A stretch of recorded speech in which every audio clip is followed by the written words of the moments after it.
Now back to T3 dito sa TV5.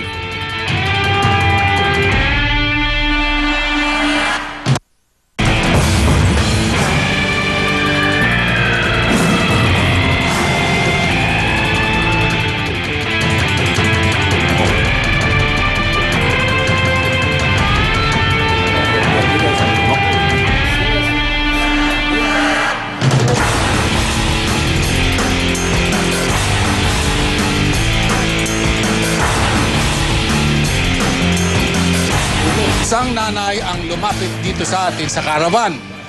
Si Aling Elisa Benedicto ay may hinaing. Yung anak niya na si Ferdinand ay nabangga ng truck ng Dyson Surface Coating Corporation noong pang 1998. Tingnan po yung nangyari sa bata. Ayan. Ayan mga kaibigan. Ayan. Bali po yung ano, oh. Ayan. Nangyari sa bata, nabali ang likod at tuluyan ng nalumpo. Hindi po na. Ay yung nung 4 years old siya ay normal po siya bago yung aksidente. Nilaban nila sa korte ang kaso na umabot pa sa Supreme Court. Ang naging desisyon ng korte, bayaran ng danyos ng Dyson sa halagang mahigit 1 milyong piso. Ang kaso, mula nang binaba ng Supreme Court ang desisyon noong 2008, wala pa silang nakukuha mula sa Dyson. Ano ho ang sabi sa inyo ng kumpanya? Sinamahan po kami ng sheriff na si Romero Rivera sa Dyson. Kaso po, siya lang po ang pumasok sa opisina ng Dyson at hindi po kami sinama. Mukhang nakikipagsabuatan yung sheriff. Pwede ba natin makausap yung sheriff? Ayan, sumama yung sheriff para mag-implement ng order. Opo. Pagkatapos, iniwan kayo Sa may gate po. sa may gate. Opo. Sabi, mag-antay kayo dito dahil kakausapin ko Opo. yung may-ari ng Dyson. Opo. Sheriff! Sheriff Romero Rivera, magandang hapon. Hello? Sheriff Rivera, Hello, magandang hello. hapon. Magandang hapon, Hello? ho. Magandang hapon, ho. Yes, sir. Sheriff? Yes, Sheriff, sir. andito. Sheriff, andito po si Aling Elisa. Yung, Opo. yung nanay nung nasagasaan at nalumpo. Yes, sir. Yung pinuntahan ninyo Dyson. Opo, Kailan opo, po ba opo. kayo pumunta ng Dyson? Yes, sir. Sir? Ha? Ano ba? Sheriff Rivera, Sir, pasensya na po, Naputol? sir. Medyo sabi, opo.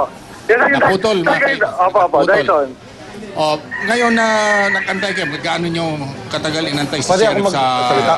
sa gate? Mga ano po, mga 20 minutes Sheriff? po. Ayan, andyan na si Sheriff Rivera. Sige. Sheriff Rivera, Yes, sir. Okay. Sheriff Rivera, Opo. Narinig Sheriff po ako. Rivera. Yes, sir. Yes, sir. Hindi natin sila kay Dinan. Hello, sir. Pwede, tulmo, Hello. salawin muna kita. Ayan, Tulmo, salawin muna kita. No? Hello, sir. Okay, Sheriff. Gaano kayo ka... Sheriff. 20 minutes po. 2 Sheriff, minutes. Tapos Hello, lumabas sir. si Sheriff. Lumabas po. narinig mo ako hindi? Yes or no? Narinig mo ako? Opo, narinig ko po kayo. Okay. Nung sumama ka, ay nung pumunta kayo doon sa Dyson Coating Corporation para implement na sana yung order ng korte, bakit nung pumasok ka sa loob ng building, ikaw lang nagpag-usap doon sa mga kinukulan doon at hindi mo sinama yung kamag-anak ng biktima? Ay, sir, hindi po totoo yun. Hindi po kami nakapasok. Kasama ko po yung parents ng mga bata dyan, sir. Nasa labas lang po kami. Nevertheless, pumasok ka hindi, bakit tumatagal itong pagkiklaim? May order na may instruction ng Korte Suprema na pagbayarin ang Dyson, bakit hindi pa rin umasingil-singil? 2008 pa yan. Sir, ganito Abay, po, teka muna. for information, sir. Teka muna. Sir, hindi po ako unang umawak ng sheriff niyan. May una pang sheriff na umawak niyan. Ako lang po ang pinalit dahil nga po nagka-problema siya doon sa sheriff Pero niya.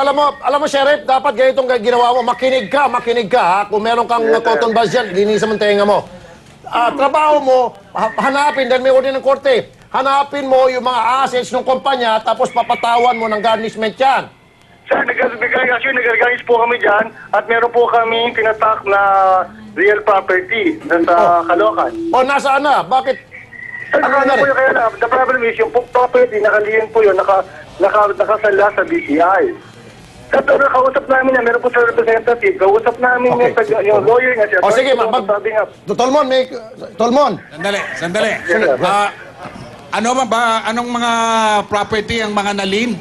Kasi ito lang po kasi, ito lang po ang property na naliin. The problem is, naka-mortgage pa sa BPI. Wala na bang ibang mga property yung Dyson? Actually, sir, for your information, sir, yung una po umawak dyan. Alam po ni na Mrs. Aguso yung naging problema dyan. Sabi ni Aling Elisa, makikipag-usap daw kayo doon sa Sir, hindi po ako yun. kay Dyson. Yung una pong sheriff yun, sir, hindi po ako yun. Alam niya po yun.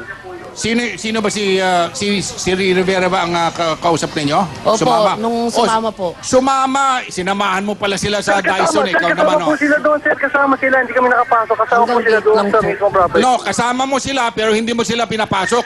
Doon ikaw lang nakipag-usap. Hindi po ako nakapasok. Hindi po ako nakapasok, sir. Nakapasok po. Nakapasok Hindi po ako yan. nakapasok. Binigyan pa nga po siya ng Nakasama po number kami. ni Mrs. Teye. Teka. Sabi Opo. ni Aling Elisa, nakapasok ka rin at nakipag-usap ka sa Dyson ng 20 minutos. Kasama po siya, kasama ko po yung mister niya. Hindi po kami nakapasok. Binigyan pa dahil nga nga po siya ng number ni Mrs. Teye, di. Oh.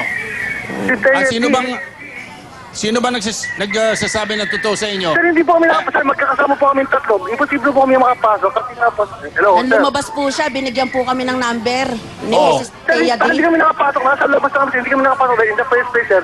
Kami lang po naiwan sa labas.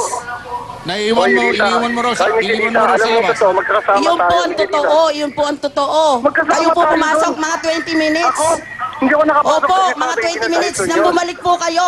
Binigay niyo na Ano? lang po sa amin yung dala niyong papel. Tapos meron pong number ni Mrs. Tea D. Oh, ano masasabi Dahil mo yun, dyan? Hindi ako nakapasok. Nandun na kami sa may gate, sa may restaurant. Hindi kami nakapasok. Hindi sir. po Very totoo yun. clear. Binigay po sa inyo yung number ni Mrs. Tea D. Kayo po nagbigay Okay, sa hindi akin loob. noon. Ay, Elisa, huwag kang magsinungaling. Hindi tayo sa loob. Ay, Hindi kami lalo sa po loob, kayo, sir. huwag po kayo magsinungaling. Ay, so, sir. Teka. Sige, sir. Ano bang dapat gawin dito? Okay. Tol, Anong dapat gawin dito, Sheriff Rivera? Anong gagawin mo na ngayon dito? Ha? Punta namin yung bata, kahit po samahan niyo po. Ang usapan, pupunta namin yung Atty. Tuloson dahil nga po, nailit siya na 18 yung bata. Kaya, the problem is, hindi ko pa ma-set yung kay Atty. Tuloson. Kapag po nag-ano ko, hindi po siya nakapag-reply. Pero siya nakaliyan po yung property niya sa Caloocan. Na although naka-mortgage, niliyan namin yun. Oh, pwede bang mabayaran na ito? Eh, sir, partial ulit namin, sir. Yung kasi, sa totoo lang, Hindi sir. na naman kasi, yung lupa, may-ari ibang ng Dyson sasakyan. is patay na. Diba? Ang kausap ko po dyan is yung council na lang po ng Dyson. Pwede makasingit, Tolmon. Sheriff, okay, mabilis lang. Okay, sabihin natin, nakalin yung lupa. Eh, wala bang mga property iba to tulad mga sasakyan? Wala bang income to, bank account? Wala. Sir, kasi nga po, sir, sabi nga sa inyo, hindi po kasi ako muna kumawak ng kaya po, alam naman ni Gusto kung ano nangyari dyan eh. Hindi nga, tanong ko, sir. Na-check nyo na ba kung meron silang bank account, meron silang mga sasakyan? Wala, sir, wala na po, wala naman nag-garansya dyan, wala na pong Bakit alam mo na wala na silang property? Hello, sir.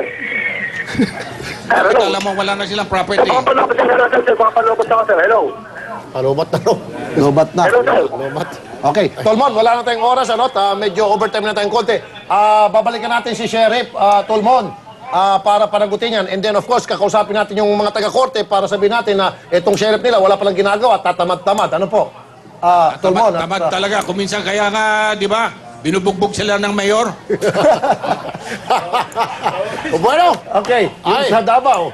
maraming salamat, Tolmon. Maraming salamat, Aling Elisa. Wala na po kaming oras, kaya salamat na lang po sa lahat ng tumutulong po sa amin dyan sa T3 Caravan, gaya ng PNP, SSS, OWA at DOLE.